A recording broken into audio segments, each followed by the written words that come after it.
All right, what's going on, guys? You're now live, so this is going to be, again, a little bit more of an unconventional Q&A. I am currently out of town right now for a family friend's wedding, but I'm still going to do this Friday Q&A of just taking questions from the week on my social medias and answering them live here. So really good lighting.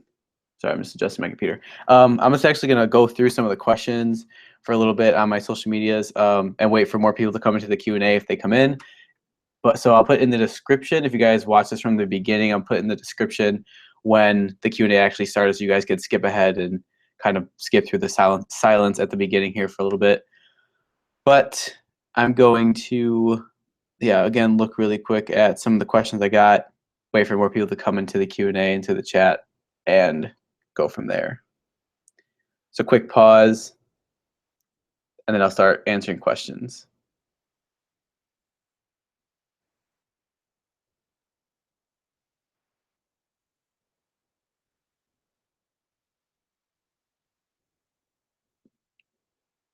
If you guys have any questions right away, just put them in the chat, and I'll answer those right off the bat. But again, I'm going to go through, just wait a little bit to see if more people come into the Q&A, and then start answering the questions that I put in the title of the live stream.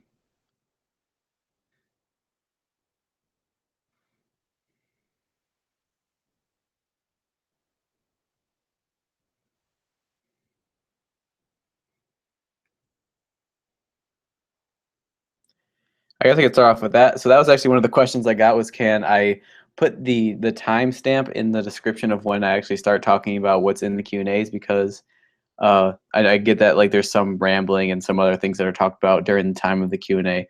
So I will post the timestamp to when this actually starts.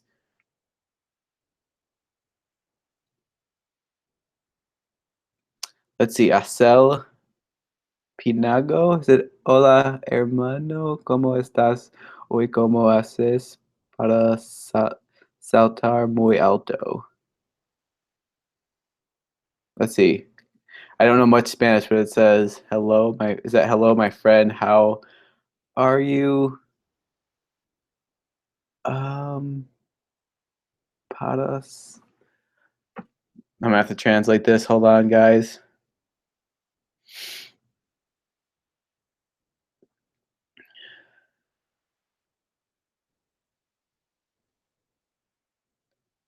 This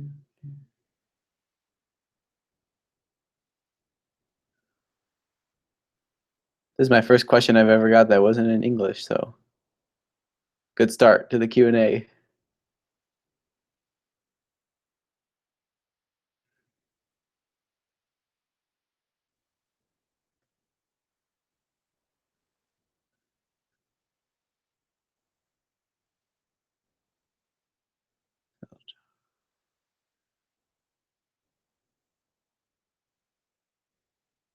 Okay.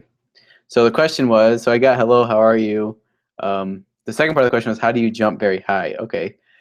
So that's kind of an extended answer I can give to that, but basically I started, I always liked working out. Like I always enjoyed working out. Like it was like the biggest thing.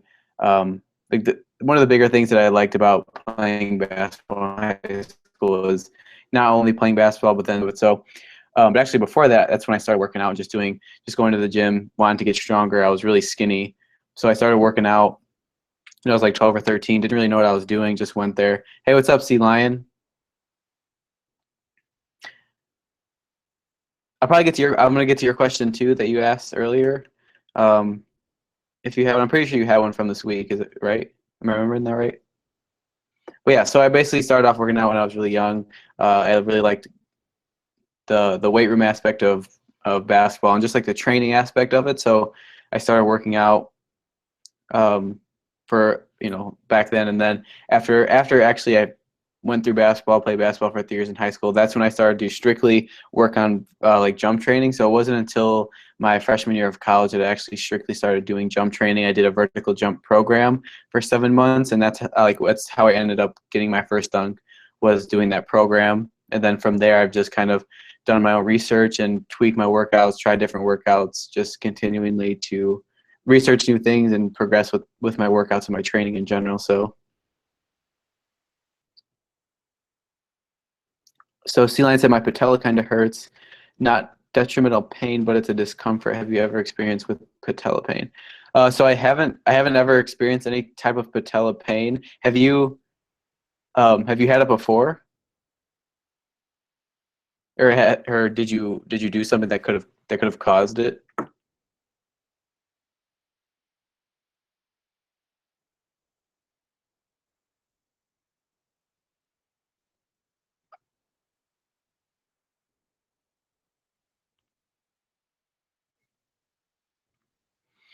A lot of the times, because a lot of the times that could be from.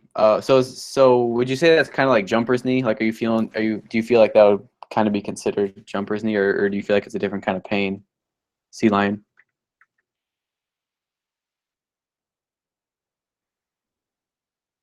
Got to translate again. Yo estoy, yo estoy entrenando.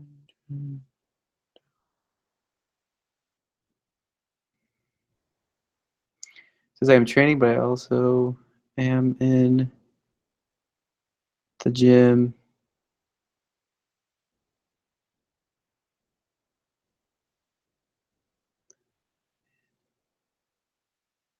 Sorry, guys, I really want to answer these questions, but it's in Spanish. Guess I should have took more Spanish in high school.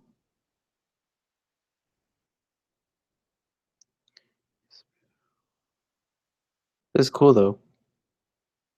It's fun.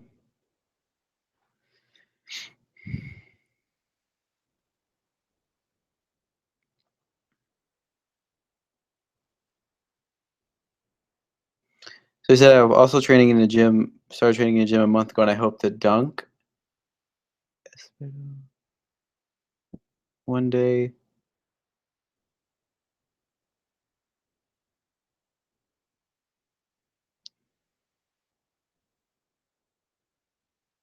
So Asel, well, I have dunked before. Is that I don't know if that's why you're saying if that's why you're asking me that, but I mean, what type of training are you doing right now to work on your jumping? And Sea Lion said I finished my first week of vert shock yesterday, and yesterday was a rest day, but decided to jump on concrete instead of resting.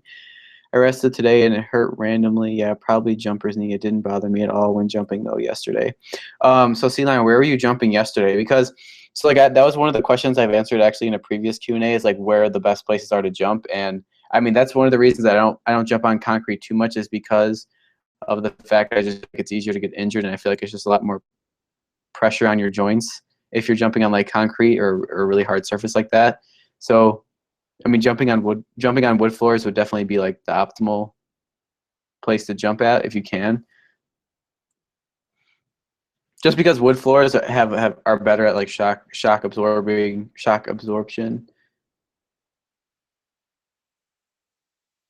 Oh hey, what's up? Why box squat? Need your answer again? Because after breakfast things. He was at crew 12 or Sigit. I mean the SIGIT underscore LR. I think that's right. He's asked me why do I do box squat instead of regular squat? So box squat actually has like a greater rate of force development because when you go down into a box squat, you have that pause at the bottom where you're actually sitting on the box, and then from there you're exploding up. So since you have that pause, you're working from like an isometric position like you would be when you're doing your vertical jump. You have that down motion, then for like that split second you have to contract back up into the vertical jump. So by doing the box squat, you have to control the weight a lot more when you're lowering it, but then also when you hit the point of actually sitting on the box, and you have to take all of that weight back up in one, not like reactive motion, but you have to go from basically just having all the weight on your back and not moving, so to like a dead stop position, and then taking all that weight back up in one motion, if that makes sense.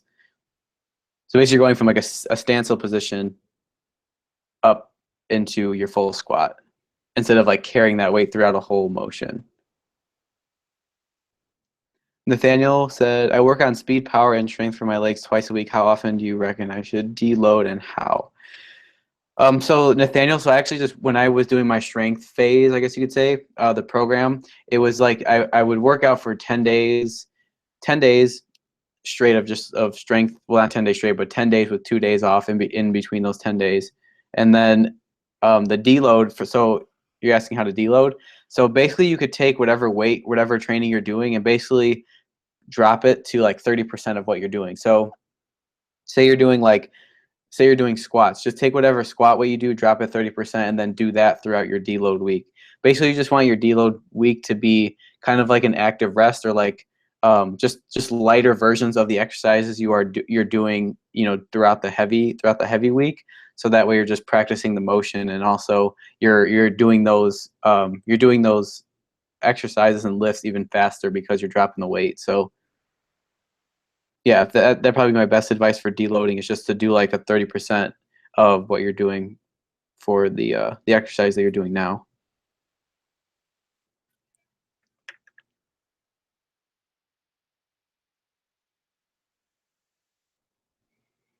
So I have another question from SL, if I'm pronouncing that right. Is it important? I could read that much. Is it important I think it's sleep? Is it important to sleep good for, well, to have a major,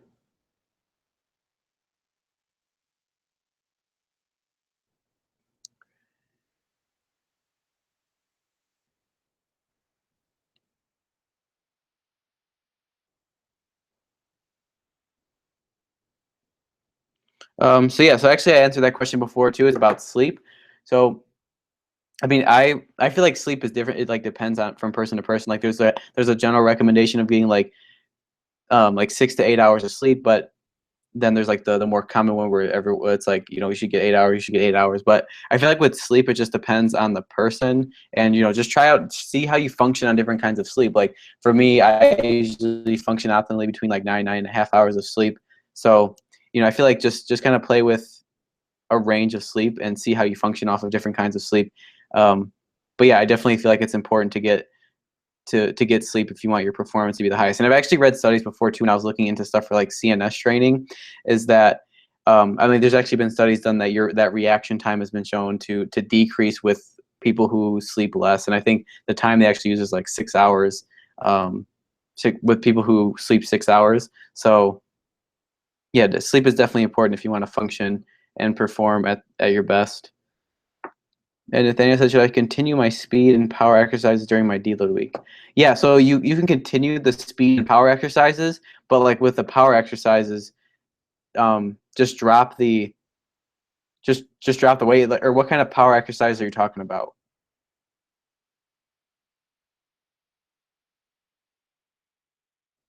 Basically, like the deload week should just be like a cut down or mini version of like what of the workout that you do throughout like a normal week. So C-Line said it's probably a sign I don't stretch or ice enough because VertShock has me working out legs practically every day. I'm from I'm from Instagram. Oh, sorry. Crew 12. I'll answer yours in a second. But C-Line, yeah.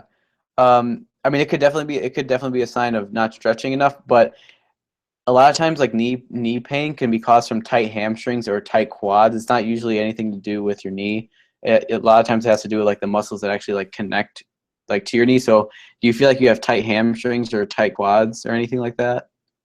Or even like tight hips? Like, I mean, like you said, it could be a sign of not stretching, but I feel like for things like that, like foam rolling is way better and like could be way more helpful in terms of um like relieving that like muscle spasm if you feel like you have tight hamstrings or tight quads.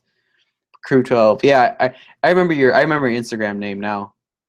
I'm here. Use my Crew 12 email. So do you have a suggestion on how many percentage for box squat? If you know you need to squat to change your body weight, you know what I mean. So do you have any percentages? Yeah, so the percentage that I usually do my box squat at is like 80 to 90% of my max. So like my max I just got would be like 500. That one I just got in like the last couple in the last two videos, I think it was. So uh, so before that set, I actually got 475. So basically, I should have stuck to like 475 or 480 for like 80-90%. But if you know, again, like play with the weight. Like if you feel like you could push yourself to get like 2 to 3 reps at a higher weight than what you're doing now, then bump up the weight. But you don't want to necessarily go all the way to the max and just do it and just do that. So yeah, stick to what you could do, like 2 to 3 reps, and find that percentage. It's probably like 80-90%. Nathaniel said more box squats for speed, like 50 to 60 of my 1 rep.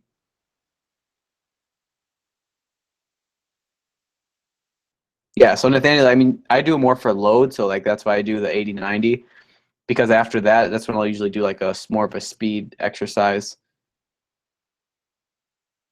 See, I don't have spasms or any sign of like severe tightness, but I barely stretch and I need to get a foam roller. I'll probably go out and buy a foam roller tomorrow. Yeah, so I mean, I'm not saying like spasms like you can't move or anything. I'm just saying like, yeah, does it feel tight? So I mean, if it's feeling tight, then yeah, foam roller is probably the best. Or even like the peanut. Like I think I've showed it in like, I mean, I have showed it in my like past videos. The peanut's basically 2 lacrosse balls taped together, and it's like a lot more. Um, it gets a lot deeper than like a normal foam roller would. But yeah, so I mean that answered like why box squats. And another question I had from let's see, on my Instagram from, yeah, so I have your chat right here, Crew 12. No, I don't use creatine. I used to take it, but right now I'm not taking any kind of supplements. Just focusing on like nutrition and food and stuff. Abueva Master 16. He asked me, do I usually do squatting and lunges in order to increase your vertical? Is it right that those two are the biggest factor in order to increase your vertical, or is there something else I can do? So yeah, so I do both squatting and lunges. I've done deer lunges. Deer lunges are probably my favorite type of lunges to do because it's more of like a reactive lunge, and it just works on like having your foot on the ground for the least amount of time, and just basically like having that reactive like step off the ground back into almost into like a jump like you would do if you're going to do like a single leg jump. So that's the type of lunges I would do. And I feel like both squatting and lunges are both important for vertical jumping because with lunges you're singling out each leg. So I feel like it's important to build your single leg strength. If single leg is your weakness, if 2 leg is your weakness, then incorporate more normal squats. But I also feel like with lunges it might be better. It might be even better yet for lunges because well, I guess it's different because with squat you could do you could do a higher load. So in that way, squats might be better. But in terms of like stability and working each leg and kind of finding and picking out your weaknesses and hitting your weaknesses and with stability or balance or just control with 1 leg, then doing like lunges would be better. So I mean that's why I feel like it's good to do both. That's why I feel like it's good to work in single leg stuff. I mean, for me, single leg is my weaker point, and I mean, I feel like I've always been stronger with 2 leg stuff just because I've always jumped off 2 feet. So if I could keep working with my single leg stuff, then I feel like my double leg will definitely get better. In your country, it is much easier to train in a gym. I saw you in a big gym and with many machines and weights boxes to jump among other things. Yeah, Venezuelan said, sorry, I said like, yeah, but I was still reading his comment. He said, Venezuelan said the thing is very difficult, but that is not going to stop me. In fact, of that you have the same size. I am 173 centimeters. I'm much motivation to train hard until achieving the objective. Thanks for your videos. Oh yeah, anytime. I'm glad. I mean, like I love when people say like the videos are motivational or that that they like get something from the videos. Like my whole point is not to just show what it's not just like show off what I'm doing, but it's also like to help other people and like put stuff in there with that could motivate people or that can inspire them to just go towards like their goal of jumping or whatever their goal is with working out. So yeah, that's awesome. But yeah, don't let that stop you because it's just, yes, it's nice to have a bigger gym with a lot of equipment and stuff, but ultimately like if if it came down to it and if I didn't have that gym, then I would find other ways to train and like, I would just adapt. So I mean, yeah, it's nice to have the gym with all that stuff, but like you said, I mean, there's plenty of people, like I've seen people on Instagram that train just like outside or like in a lot smaller spaces than what I train in, and I mean they're still jumping ridiculous. So Crew 12 said, for my study, average time for people to do a vertical jump average time for people to do vertical jump and can dunk in is 1 to 3 years. What do you think about it, bro? You got your first dunk from 2 years of training, right? Um, so I mean, that's kind of hard to put a number on, like how many years it actually takes to dunk, because I feel like I feel like it the like there's like the major factor is like what the person has done like their whole life up to that point. Like how have they, like how have they moved, if they like what's if they played any sports, like when they started working out. Just like stuff like that, because if like somebody's going in and like they haven't ever like picked up a weight or like ever done any type of training, then they might take longer than like that 1 to 3 years that you're saying. But with somebody who might have some kind of experience with training or like with sports or something, where they've had to like, where they've had to like move in different directions and like, push their body in different ways and just basically do things that somebody like I said before might not have their whole life, then those people might have the advantage, or not like an advantage, but those people might, it might take those people 1 to 3 years compared to the other people. But yeah, I don't know if you could say like oh, it takes 1 to 3 years to dunk for everyone no matter what. But I mean, if you like, yeah, I guess if you have some type of experience with training or sports or something, then 1 to 3 years could be like a good time span to put on it. Because for me, yeah, it pretty much took like a year, like a solid year, to like see major improvements in my vertical jump. And that's why right now with the 50-inch vertical, like I'm setting out to hit, I gave myself a year for that and not like 6 months or something like that, because I feel like a year is more realistic than 6 months or a shorter time span like that. Yeah, so I had another question from the last Q&A. It was actually like after I ended the Q&A, he asked me, but it was from Yanil Montenegro. He said he's 5'8", 5'9", 220 pounds, and he can just graze the middle of the net on a regulation hoop, but his dream in his life is to dunk. Where do I start? Is it even possible? So for someone as overweight and athletically challenged as me, so it's definitely possible. Um, I mean, it's definitely possible to dunk, number one. But to start off, I mean, to start like the easiest, it's like for me, like the biggest advice I always give people, like, oh, how do I start? Like, what do I do if I'm here, or whatever? It's always to just like evaluate what you're doing now and just be consistent. So, if the goal is to dunk, or if the goal is, to jump high or whatever it is, then just create a mindset first and tell yourself that you're going to set out to do this, and you're not going to stop until it happens. Because once you make that decision, once you tell yourself that you're going to do it, then everything else is going to follow. So I mean, that's number one. And I mean, number two, he said he's 5'8", 5'9", 220 pounds. So I mean, losing weight would be the first thing, and I feel like would be probably the easiest thing to do. Because he has extra weight, so losing the weight at first, he would, it would help him with his jumping and with his training from that point on. So yeah, I would definitely start off with just like creating the mindset, losing weight, and then just being consistent with the training, and continuing to build on whatever you're doing, and keep progressing, and also track your progress, because I feel like that's kind of like not a miss point, but it's like a major point, is tracking your progress to actually see that you're making improvements. Because I feel like that's how a lot of people might get stuck, is if they're not tracking their progress and they're like, oh, I don't feel like I'm improving at all, so I don't know what to do from here. So I mean, that's why I feel like tracking your progress is important, because you'll actually see that you're making improvements or not. So you could change your plan, or change your training, or change whatever you're doing to keep improving. Nathaniel asked me, what's my standing reach? My standing reach is like around like 7'4", 7'5" at the max.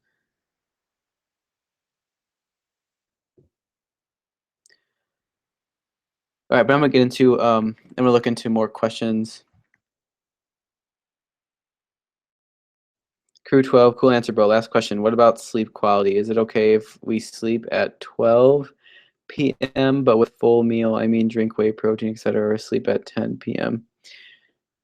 So I mean, I don't really have an opinion either way with like, if it's okay to sleep at 12 p.m. but with a full meal, or sleep. You mean sleep until? Wait, sleep at 12. You mean 12 a.m. or 12 a.m. and 10 p.m. like midnight, or 10 p.m. at night? Either way, just like go for whatever, like for however much sleep you feel like you need to function at your most optimal. I mean, that's kind of like probably my best answer to like how much sleep you should get, or like the quality of sleep. Just however much sleep you feel like you need to function optimally, then get that amount of sleep. If it's 6 hours, then go for 6. If it's like 9, go for 9. No matter what time you go to sleep, whether it's midnight or 10 p.m. or.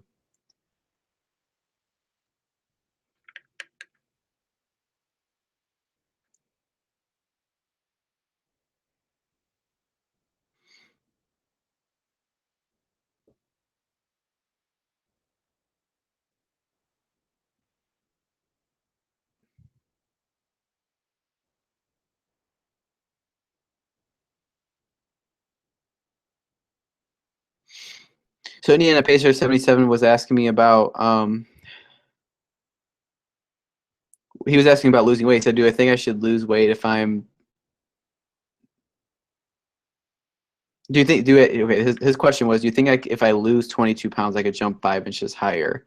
And I mean, like I said with the previous answer to that kid being 220 pounds and being 5'8" or 5'9", like it's not about just like how many inches you're going to gain from losing weight. It's that you're going to feel better jumping. So I mean, if yes, if you lose the weight and you gain 5 inches, then that's great. But if you lose the weight, don't gain 5 inches, but moving feels easier, then like I feel like that should be more of the goal, is just to feel better with your training, so that way you can build off of that.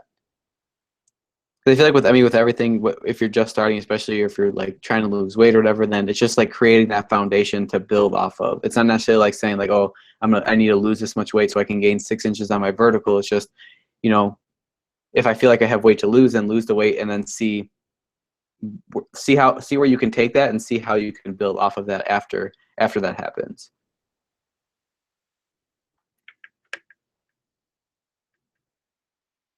But yeah, I'm just gonna bring up more questions here.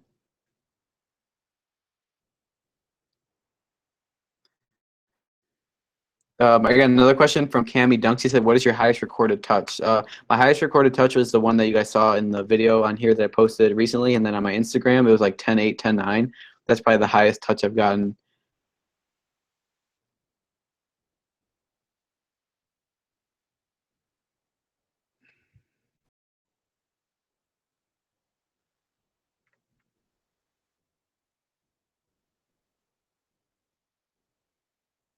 And then I had another question from Christopher Nolan. He asked me what my sets and reps were for my plyometric workout. So everything I do for my plyometric workout is basically like, I mean, it's the same reps and sets for like the power training stuff I do. So basically, it's no more than like two to three, more like 3 to 5 reps max for everything I do, and then like 3 sets. So that way you're keeping every rep that you do.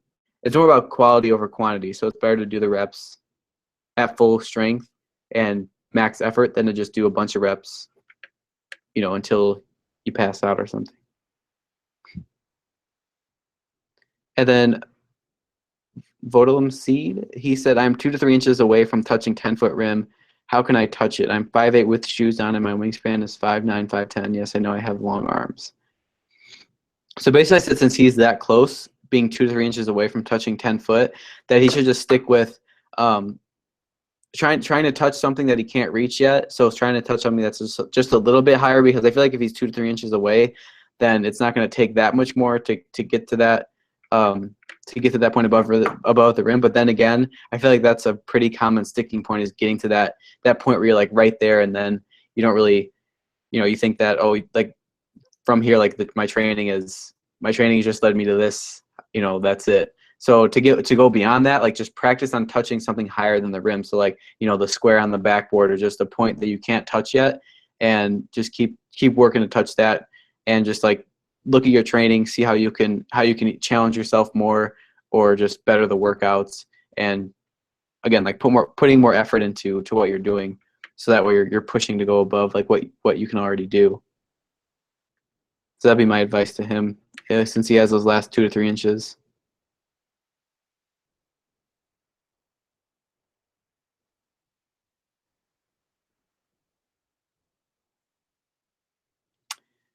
And then I had another question from Majkel T. He asked me, "How long have you been working out?" So I've been like, answer the question at the beginning of this Q&A. I started working out when I was like 12 or 13, but that was just going to the gym, just doing like random machines. Didn't know what I was doing at all. I really didn't start strictly like consistently working out until freshman year of high school. So that was um, like 7 years ago from this point. So yeah, it's been about 7 years since I've like been working out consistently. Not consistently for jumping, but consistently working out. So doing some type of either strength or some type of conditioning for basketball, or just some form of training.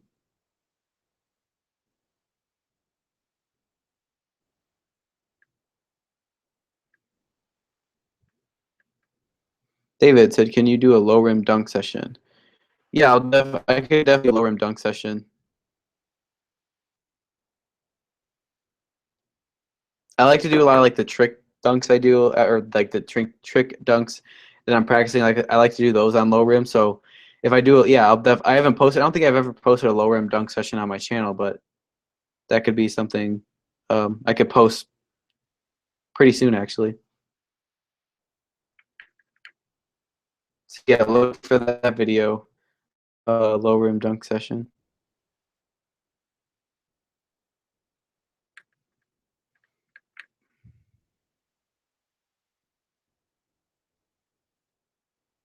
Dunks for Christ actually asked that same question. What's the difference between box squats and normal squats? Crew 12. So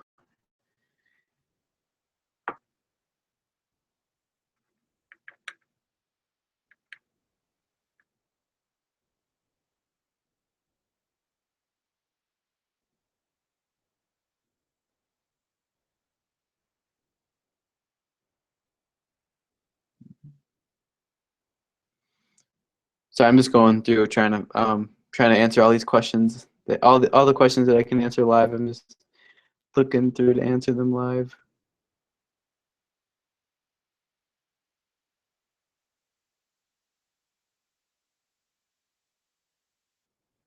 Thomas said, do you take big calcium loads to help improve squats? No, I don't. I'm not sure what you mean by calcium loads.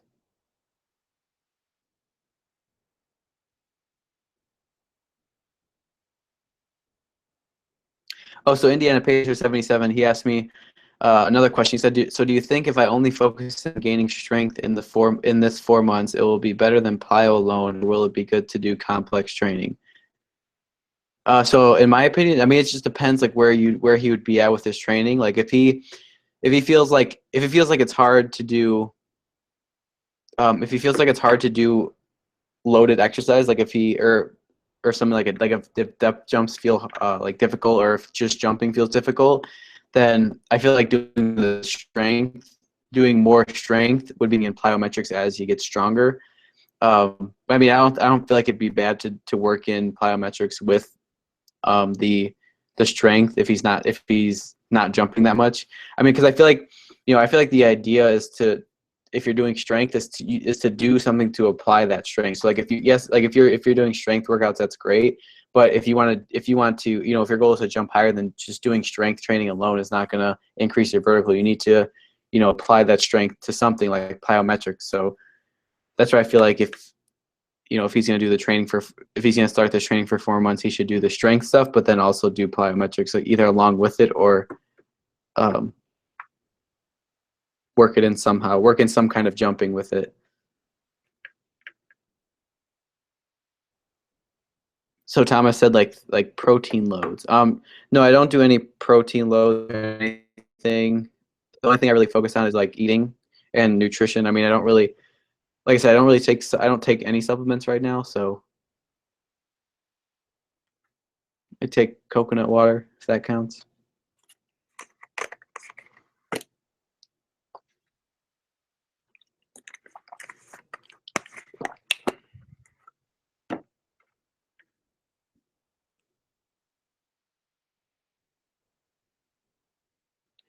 Okay, and then Indiana Pacers went on to say, because I haven't started any training yet, he's still a newbie, so I think maybe some training mode will be better than others.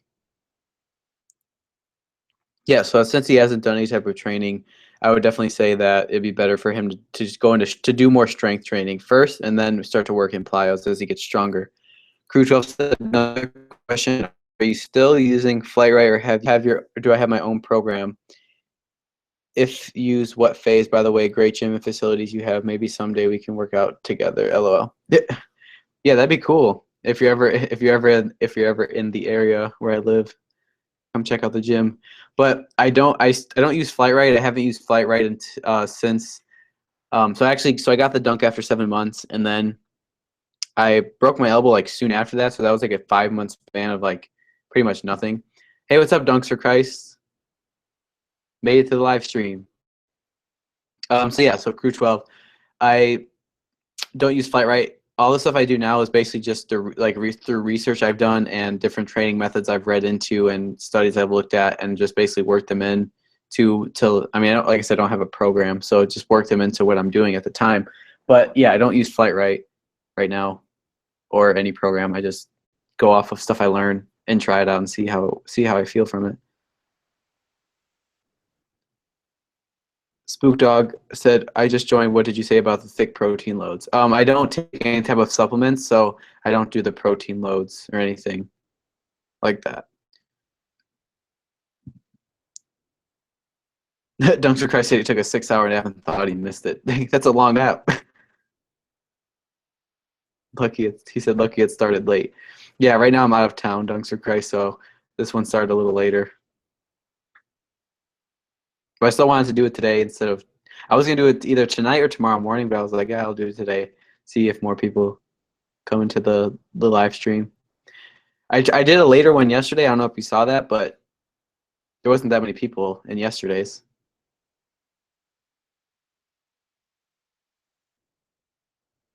Spook Talk said, my doctor recommended a natural protein suppository. It's supposed to help with ingestion of the protein.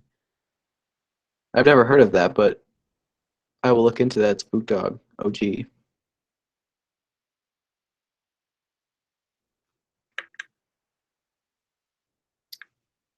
Thomas said, I've heard of those. Wait, what is a protein suppository? Have you guys used them before? Or Spook Dog, have you done that? Dr. Christ said, yeah, he saw it when he woke up. Cool. What'd you think of it? I saw your comment. You said that the OGs of the channel know about the hyperarch mechanism. After I posted that on Instagram, like the little summary of the Q&A, Chung Zai actually commented on it and was like, he was basically saying how his method is different than Vladimir Yanda's method. So just clarified some stuff with that after posting it.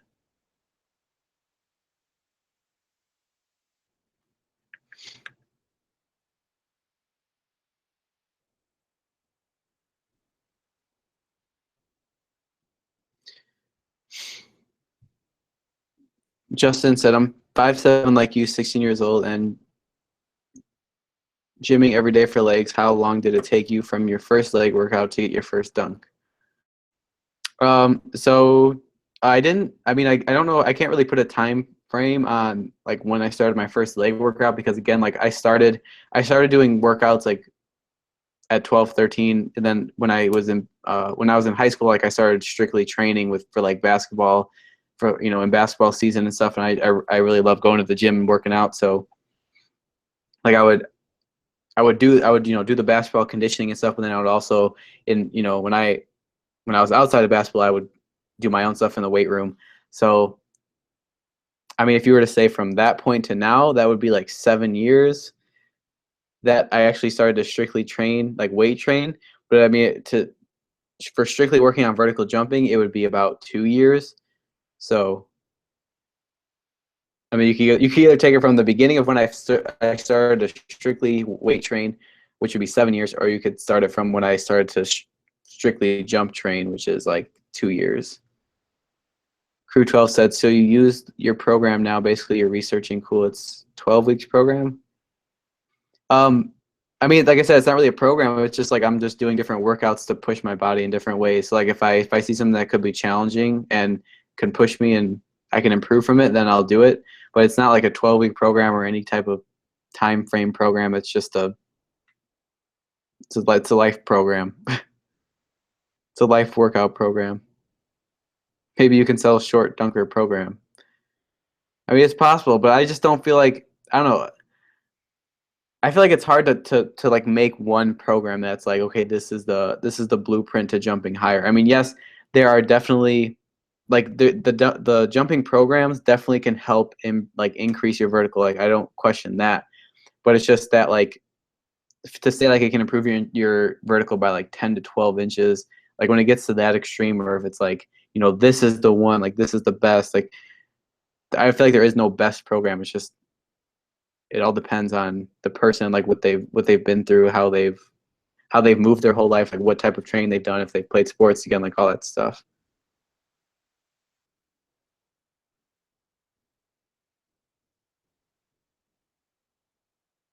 Oh, okay, that's interesting, Spook Dog. I've never read about that or anything. I'll look into that. He said the suppository goes into your other end. That's not your mouth. And it helps with absorption of amino acids, muscle recovery. And he's wanted to experiment with a homemade creatine suppository. That'd be interesting. I'm gonna look into that, see like if it's effective, more effective. Dr. Christ said, wait, so Mike, I saw your reply and you said that box squats work on more force development. So what does normal squats help with? So I mean, normal squats would be more of like range of motion, I guess you can say. So like if you're like you'd have like normal squats are gonna take like more control over the whole range of motion, whereas like box squats, I mean, yes, you're gonna have to control the lowering and I guess the raising after you sit on the box, but yeah, I feel like normal squats it's just more about range of motion with normal squats, whereas box squats you're working like you're strictly working to work that dead stop on the box and then power up from there. Like I don't think either one is bad. It's just and it's also with box squats you could generally have more of a load with box squats. So in that way you're also going to be applying more force to the ground to move that heavier load. I mean, I don't know if you've tried box squats before, but it's like a general rule or general, I don't know. I've read it in like articles and stuff, and I mean in my own experience, like I could do a lot more weight with box. I mean not a lot more, but I could do more weight with box squats than I can normal squats. David Longshoe said, "What dunkers on YouTube do you look up for motivation?" Steven Selly, he's probably like one of the only ones I actually watch on YouTube, so I would definitely check him out. I've seen Isaiah's stuff, but Steven Selly's channel is really the only one I've watched. All right, like I watch consistently, and then there's also CJ Champion. He has one too, I think. I've seen some of his videos. David Longtree said, "Can I do a muscle up?" I actually haven't tried like to do a full one. The last time I attempted it was like it was a while ago. Like I hadn't been like doing any of the type of training I'm doing now. I mean, in terms of like I think the last time I tried it was probably when I was doing the flight rate program, and but I mean I would definitely try it again to see if I can get it. But I feel like I could get it now if I were to try it on like a straight pull up bar. Spook Dog OG said, "Don't at Dunks for Christ. You have the basketball above the cross. Are you dunking on Christ?" Oh no, it's just because my channel is centered around jumping in Christ because I'm Christian. Spook Dog said you should reverse the images unless you think you're above Christ. Justin said you advise doing squats without shoes or with shoes on. So Justin, I mean, if you can get away with it, I would recommend doing everything without shoes on, because I mean, I feel like it's just more natural to work without shoes on. I mean, literally, that's like one of the reasons I like to go to the gym really late at night and do my workouts late is because when I'm there that late, I can usually get away with not wearing shoes, and I usually just do my whole workout without shoes on, or 90% of it without shoes on. So yeah, if you could work without shoes, I would definitely do it without shoes. Dr. Christ said, "Do you recommend box squats over normal squats?" I would recommend box squats over normal squats if you're wanting to work on load. But if you wanted to work on like more of the movement, then I mean normal squats are good. Like no, I don't think either one's better. They just both work in different ways. But I like to do, like I said, I like to do box squats more often because I could increase the load and progress more with box squats than I can normal squats. You know, like if you start to go up in your box squat, then I mean you'll find that your normal squat's going to increase too. So that's why I feel like it's not bad either way. But in terms of like increasing like rate of force and stuff, then doing box squats would be better. Crew 12. By the way, I want to ask about resistance band. What are the effect from resistance band on deadlift or squat for vertical jumping? Overall, good work you do, bro. Not all dunkers uploading their workout. Yeah, so that's, I mean, I've been uploading my workouts a lot more consistently. I like to just show like what I'm doing, you know, whether it's, or I like to show what I'm doing in terms of like recent stuff. But in terms of resistance band, I like to use the resistance band a lot for mobility training. So I mean, you could do like mobility banded squats. You could do like you could do different type of like ankle mobility drills, hip mobility drills, shoulder mobility. I mean, you could just do, there's a whole bunch of like mobility drills you could do with resistance bands. But it's good if you want to work on speed, because with the resistance band, so you're gonna have less tension with the resistance band from the beginning phase, and you're gonna be forced to work against the resistance band when you're getting towards the top of the lift, which when you're doing a normal lift. So say you're doing like a deadlift, or what did you say, deadlift or squat? So yeah, so say you're doing a deadlift and you're lifting from the ground. So what the resistance band does is it's going to add more resistance at the top of the lift. So when you're getting towards the lockout point, it's going to add more resistance there. So that way, when you go back to a normal deadlift, it's going to feel faster. Like you should be able to do it faster because you've worked on training a point that you wouldn't normally be able to train if you didn't have the resistance bands. So in that way, I feel like resistance band is more for speed rather than it is like load. But yeah, I feel like they're really good. If they're a good investment if you are looking to get them. Dunkster Christ said, "Spook Dog, OGLO, the pick isn't that in depth. It's just because my channel is called Dunkster Christ and the dunks is the first word, so I put it first." Crew 12, keep humble, keep inspiring. Thank you. I definitely will. And that's like one thing I like to, I mean, hopefully show, but on this channel is just, the humble, but also inspiring and motivating people to go towards their own goals, like, and just to show that, it's possible. It's just going to take a lot of work. It takes consistency. It takes effort. It takes time. Everything that you want to see happen is not going to happen overnight. So just inspiring people in that way. Thomas said, "How does it feel you'll never have the vert of an NBA player?" I mean, I don't know what you mean by that, because I'll look it up right now, Thomas. The average vertical jump of an NBA player is like 28 inches. I'll look up average vertical jump.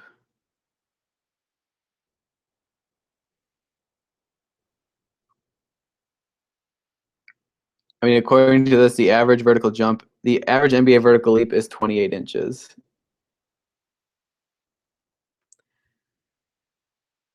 So, I mean, I'm pretty sure I'm over that. I mean, not pretty sure I am over that. So,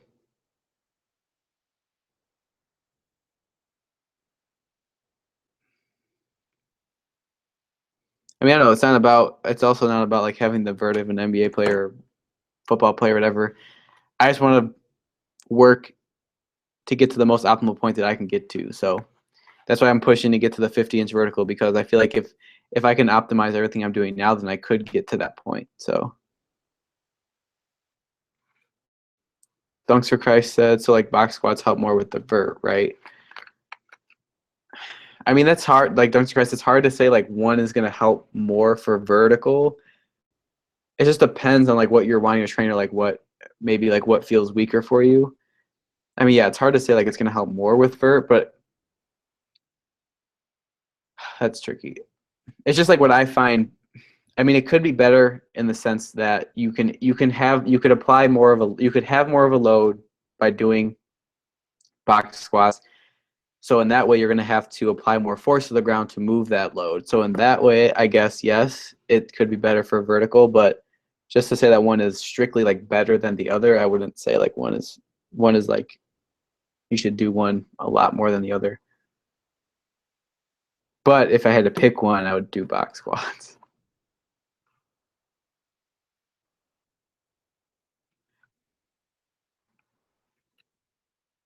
All right, Spook Dog.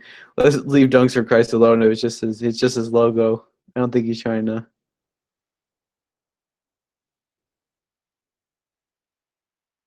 I don't think he's trying to be that serious. Nice. Can you do a vert on camera? I mean, I can't. You wouldn't be able to see any of it really, because I'm in a hotel room right now. So, but I mean, I've done a lot of vertical jump stuff on like if you check out my Instagram, it's at LikeMikeBarrins or my other videos on my YouTube channel. I mean, I do a lot of jump stuff and dunk stuff, so you could see my jump there.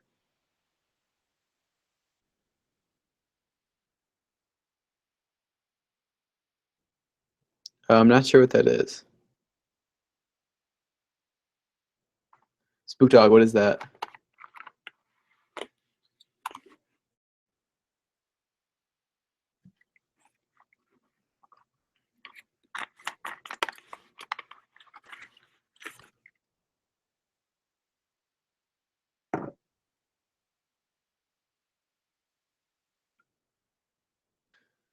But yeah, so I think I pretty much answered all the questions from. I mean, Spooked. I'm not like I'm in a hotel room right now on the on like the third floor, so I'm not gonna jump in this hotel room. But yeah, I posted like a ton of jump and dunk and stuff and videos on my channel and on my Instagram. On my Instagram, if you want to see like just straight jump, just straight like short jump clips, then I posted like a lot to my Instagram.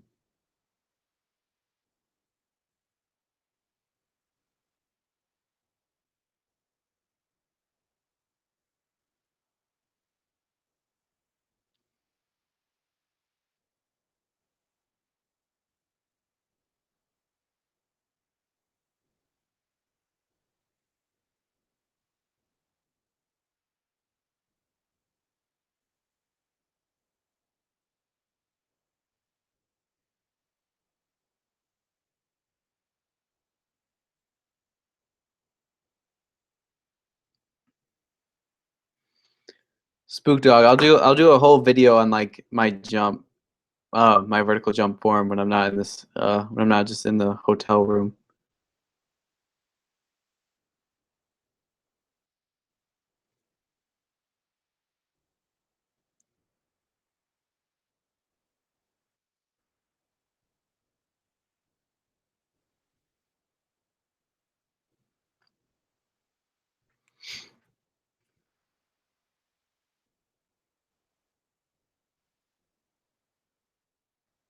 But I think I'm gonna end this Q&A here. So if you guys don't have any other questions, stay tuned for more videos to come. I'm definitely wanting to post a lot more consistently, and I have been posting a lot more consistently. So hope you guys are enjoying that. But David said, I don't hear people talk about abs. How much do you emphasize on working out your abs, because that has a lot to do with your vertical, and how often do you use your foam roller and stretch a day? So yeah. Um, so abs are very important. I mean, like something I read about like core and stuff in general is um, so basically like an analogy made to that was you wouldn't shoot a cannon out of a canoe. So basically like you want to have a strong core to be able to get your highest vertical jump and be able to use that force throughout like the kinetic chain of your body. So um, I mean, I wouldn't say abs specifically are important, but core is important. So like knowing how to use your body in like a full range of motion is important. So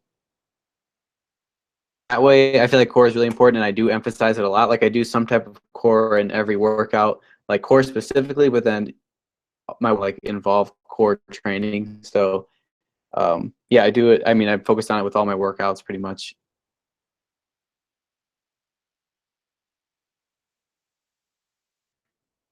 So yeah, so I emphasize that a lot. And then in terms of stretching and foam rolling, that I'll also do like every day before a workout. Or I mean, static stretching I'll do when I'm just like when it's a rest day or whatever. Um, but then I also do like I'll also start out all my workouts with the dynamic stretching, and then also foam rolling if I feel like if I feel like my muscles are like super tight that day or something, I'll do more foam rolling.